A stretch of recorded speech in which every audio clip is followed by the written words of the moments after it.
Welcome back. You're watching News Sources. Now, High Court Judge George Odunga has directed that Interior Principal Secretary Karanja Kibichu be sentenced to 3 months in prison. Judge Odunga handed down the sentence in response to Kibichu's repeated failure to honor court summons. He has thereby directed the Inspector General of Police, Joseph Boynet, to immediately arrest the Principal Secretary, who was in the company of President Uhuru Kenyatta on his tour of Central Kenya. Now, at the time of the sentencing, it, however, remains to be seen if the IG will carry out Odunga's orders, given it is not the first time in the present matter that he has ordered Kibichu's arrest. We're now joined on the panel by Mark Otani. Mark, have a first go at this. You know, do you see this happening, and just bring us up to speed? Which case is this? The ruling sounds very beautiful. It sounds very beautiful, but cannot be effected. Why? I mean, it's a court judgment. I mean, as a court of law has sat down and handed a judgment. How do you mean it's not effective? Check the precedents. He has been summoned to come to court, I think, like 3 times. He has not appeared. Nothing has happened. That means no one will effect it. The Central Police Station or CPD was told to effect the arrest. He was unable. Then the IG was told to effect it. He is unable. So it won't happen. Well, the man was in the company of the president today. So obviously, unless the president arrests him, no one can arrest this man. Now the question is, after this president and the CS, he's the next third in command in terms the most powerful man in this country. In terms of the agencies that are supposed to effect the arrest. Now, who goes for him? That is the question. Even the CS himself has been ordered, his arrest has been ordered elsewhere by a magistrate court, not even a high court. Who will effect that? Because the challenge is the issue of rule of law, because we saw it with Mutai Ringo and former IG Kimayo. It was the order of the day. As Mark Otani says, it sounds beautiful. It came as a splash, but I think that's where it ends, because if there's something that we've witnessed in terms of disregard to the rule of law or the impunity in courts, actually is the kind of orders that courts issue, but they're never effected. Billy, what kind of impunity is this? Because this just goes to the central of what we're talking about, the question of corruption, because they start with such impunity that there are people who are above the law, that this country has a set of laws for other people and a set of laws for other people. The first problem with such a court order is because the people who are supposed to implement it are juniors to the accused. But I think this country needs to respect the rule of law, and we also need to look at the circumstances under which the PS was unable to come to court, because this is not the first time that an interior ministry PS has been summoned. I remember when Dr. Kibichu tried to lead the war against illicit brews, there were so many court orders from Central Kenya, and I think there was one in Meru that actually wanted him jailed. But I think we need to really respect the rule of law, and also the judiciary and the executive must stop this flexing of muscles, because there's also an element of that where they want to, the judiciary officers want to be warrant happy against senior government officers. I don't think it's the question of the judiciary being warrant happy. They've always said any ruling before a court of law will be done on merit, based on evidence adduced and all that. And if it reaches to a point where you've been summoned to appear, you fail, you are being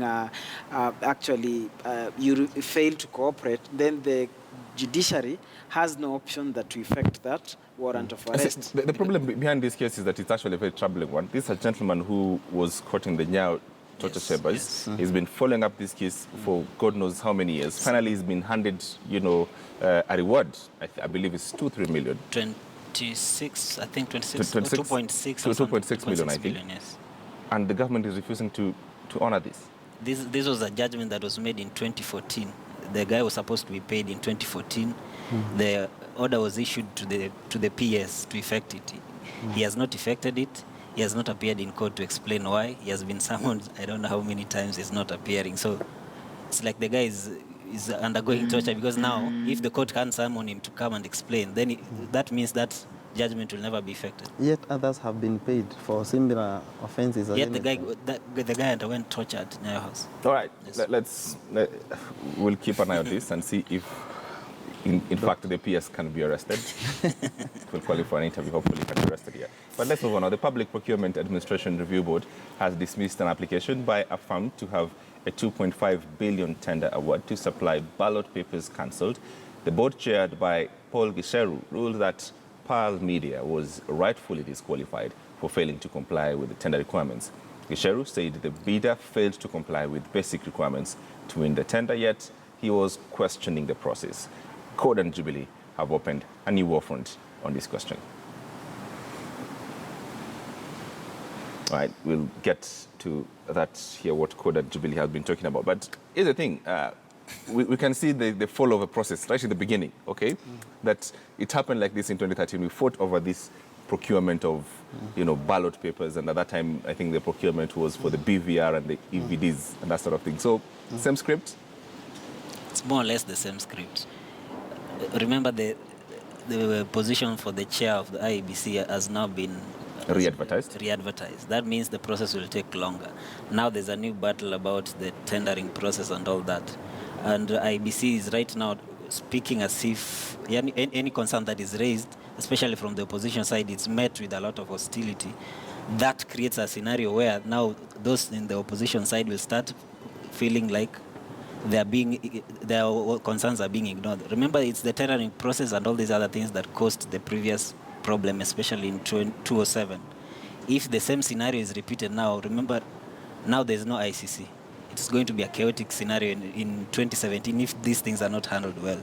And especially now that all these things are happening a few months to the elections, when will you have a new team at IEBC? I think the president needs to speak himself because, yes, we don't have the ICC. But as my colleague says, we actually we are really building the foundation for a chaotic election. Remember what has the opposition done? They started calling for reforms at IEBC.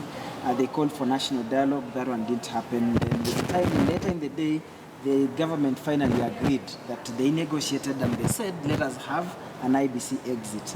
The issue of tendering has come up. They are saying this thing is not above board. The issue of having a new IEBC, the selection panel, do what it's supposed to do. Some agencies have failed to clear some shortlisted candidates. They've cleared 2. The process has gone back and days are going by. All these could be a build-up. And in the event that these things are done later in the day, then by any chance the Jubilee administration wins, whether it's fair or unfair, particularly even if it's fair, the opposition will say they have something to go on. Yes. And this is what they were doing, and remember then they'll do citations. You remember we did this, what did they do? So the president needs to save the country, and some of these things like that tendering row. Somebody is asking, yes, it's good that the IEBC has to prepare. You are tendering for ballot papers. Do you know the total number of registered voters that we have? We don't have the final register. At what point do you tender in advance? How many people do you know that will require? So these are some of fundamental issues that the government needs to address, because at the end of the day, the finger will be pointed towards the government, and at this particular juncture, it will be by the president. Therefore, he needs to actually pronounce himself on these matters as the country's chief executive officer and give leadership. And give a direction. Smart political leaders in this country must be patriotic.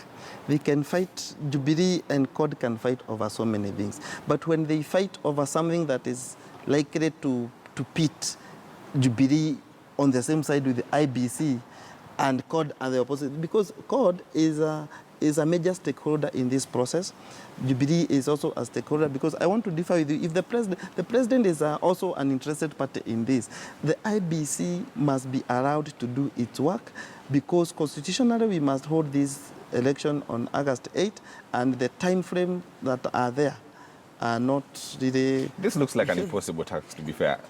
It's 9 months into it. We don't have, any commissioners. We are tendering things left and center that no one is agreeing on. This just looks like a perfect creation, a perfect mix for a mess. For instance, on Saturday I was at Bomas, and Mavoko Member of Parliament, Patrick Makau, asked and said, before the issue of Okoa Kenya signatures were rejected, Johnson Sakaja and Eden Duale came and said they are calling upon IEBC to discard that. And true, as sure as the sun would set in the west, it happened. Again, on the eve, Sakaja said that there's no way you can have shortlisted, you can have 13 applicants, then you come up with 5. Discard whether do fresh advertisement or not. As sure as Saturday would come, that thing happened on Friday. These are some of the intonations that people are saying. What we are, it's about perception, and that's why we are saying, Billy, I differ with you that you say IEBC must be allowed to do its work independently. IEBC, it has stakeholders. It's there for the interest of all Kenyans, political parties, and all this, and it has to actually factor in concerns that the people that it's supposed to referee are raising, because you cannot be a referee and say one team says that the other one have boots that their studs are dangerous, and you're saying with or no, without the boots the game has to go on. There is also the growing culture in this country where big tenders attract people who want to misuse the judicial process, because from the administration. Hang on, just let's move on to this, because this is a topic that we should create time for. IEBC is such an emotive so. topic, Yes, and it's a huge topic. But let's get on very quickly to Kiambu County, where the Kiambu County government is on the crosshairs with the Auditor General. The government spent about 30 million shillings on 5 cooling plants that are still cooling at the stores, while the Auditor General questions the tendering processes. The county also flushed money down the drain in equipping and refurbishing a ward in Kiambu Level 4 that up to date is not being used. Gentlemen, focus on Kiambu County. Questions. These questions keep coming, and just the bigger question of how counties are spending the money, and it's with utter impunity. Mark. The biggest problem from national to county governments is tendering process. Tendering. It's the same issue you hear about IEBC, it's this tendering process. That is where all the chaos come in. That is where all the eating comes in. If that tendering process is not checked well, obviously that is what happens. How are our tendering processes that ends up in all this? Is there anyone who checks the process whether it's okay? What happens? The MCAs were supposed to check are in on the loot. So what happens? The MCAs actually, if you look at this report by the Auditor General, the MCAs actually, every county government has sort of created 30 to 60 million for just MCAs entertainment, and somehow they can just take the money. So that's how they managed to get the MCAs out of their I remember backs. the last time we were talking about the impeachment of the planned Oh, yeah. impeachment of. Thanks for reminding me, because today today it was Governor Kidero's impeachment day. Do you know how many MCAs showed up? One. I One told- MCA showed up. The rest were very busy today The same case with Machakos. People flew out. Who sponsored the on urgent business. On in urgent Machakos. I think when we were devolving government, I think we have seen now we were also devolving corruption, and this blatant abuse and misuse of public resources is a culture that is being enhanced by lack of substantive judicial action. Because I think what they do, like now, when the corruption case comes up, 1 week the governor is summoned at the Senate, 2 weeks guys are paid money, they go out, then they wait for another issue. They actually start fishing out at something so that they create an avenue to be bribed. I think This is why the president says, and on this one I need to stand with the president. That's why the president says he's frustrated, and yes, mnataka nifanye nini jameni? Such things like corruption, the loot, the blatant and the blatant loot actually at the counties. What is the president supposed to do? MCAs, county assemblies that are supposed to oversight at that particular level, they are not doing their job. The same blame comes to the president. They are the same governors who really fought hard and say they want an increase from the revenue that is sent to the counties. But when they are told to account, it becomes a big fight. The same MCAs, when they try, for instance, Nyeri, there are some counties that have tried their best to whip their, and Embu. What happens when it lands at the Senate? The Senate says, on this ground, they did very well, but they missed on this. Based on that, we are sending it back to them. They should look for a way to, surely. How is the president supposed to act on such? That's why he laughs and says, munataka nifanye nini? Smart, I don't understand why the corruption allegations, the tongues change when somebody is summoned in Nairobi. We have had to see Embu.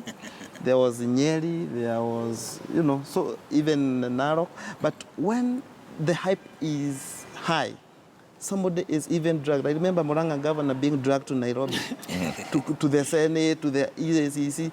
But I think those are just avenues for people. People are just creating avenues to seek bribes from the accused. Yes, for Nyeri, MPs actually led and said, this is it, and this time round, this is it.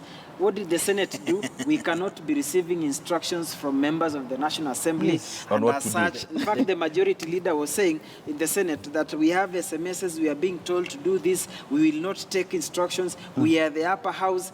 Such kind of supremacy was, then the war against corruption is lost along the line. MCAs are accused that these are flimsy grounds, these are issues we should have sorted at that day. In fact, I don't know, so... I think the biggest problem in the fight against corruption is politics. Because if the MCAs bring, let's say, impeach someone and it's transferred to the Senate, senators want to flex their muscles so that they show that they are the last people to have say. Yes. So when the MPs try to push this other side for someone to be impeached, the senators will go the opposite way because they're trying to prove the upper house.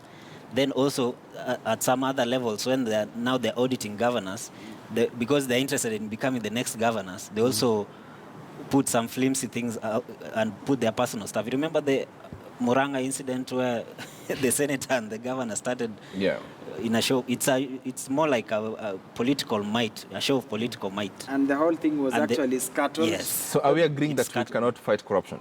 Is that what the panel is saying tonight? It's impossible for us to tried fighting it?